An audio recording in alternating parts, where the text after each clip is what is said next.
si Gian Gonzaga o karon mag-interview ko sa ka-residente nga nagpuyo sa Compostela nga naigaan sa Bagyong Tino. So, pwede ti ka mag-interview mo? Yes, ma'am. Pwede kayo.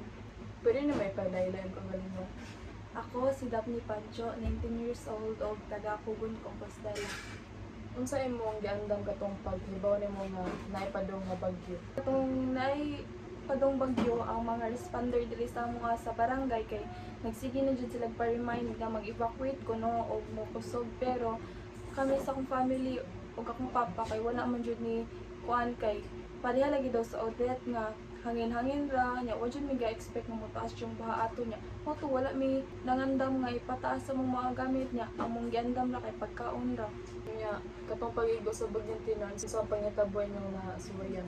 Katong naabot na ang Bagyong Tino diri kay nahibong rami nga dito dapit sa tahanan mo ni taas na pitong tubig nya wala siya minagdahon nga motaas jud maayo ba na nga masudlan jud balik amo kay dugay-dugay na pud ra ba nga wala ni nasudlan amo kay ang kaning amo kay tupong man ni sa kalsada ang katas-unon ani nya kat hibong nami nga nainanuktok sa amo kay mo evacuate do sila sa amo dili, pero pag evacuate nila nasudlan na magtubig nya among atot dito sa CR kay nilupad naman mo to ni evacuate dito sa balay sa akong angkol, pero laom sa kayong tubig sa ilang. Nya pag human sa bagyo, unsa inyong gibuhat para makalingaw wasikan sa trahedya? Una naman gibuhat kay nagtinabangay mi kanang bisag basa tuod kayo mong gamit, kanang nagpabiling gyapon nga malipayon mi, nagsalusalon mi nga baha kayo nangaon mi tanan nya pagkahuman na maglimpyo nya nanglaba mi dito sa puso nga daghan kid tawo wala naglinyahay jud mi ato kay daghan sa draba ang nabahaan diri sa amoa. Nya naay gihatag ang gobyerno nga tabang para makasugod mo balik.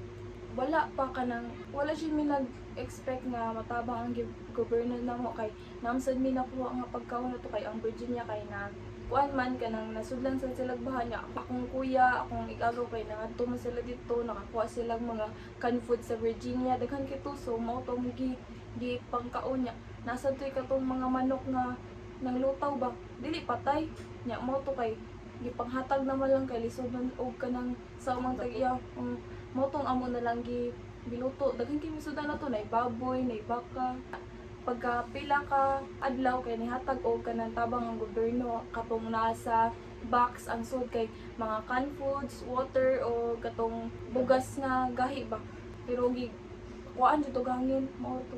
Unsa imong mastorya sa mga tawo nga nawadan og pamilya og kanang balay? Ang storya lang sa katong nawalaan og pamilya, magpakalig-on mo o di maghapon mo kalimot mo sangpit sa Ginoo kay kabalo ta nga naay reason si God nga nung ikuha nila to, pero unta dili mo mawala ang pag-asa nga mo bangon balik.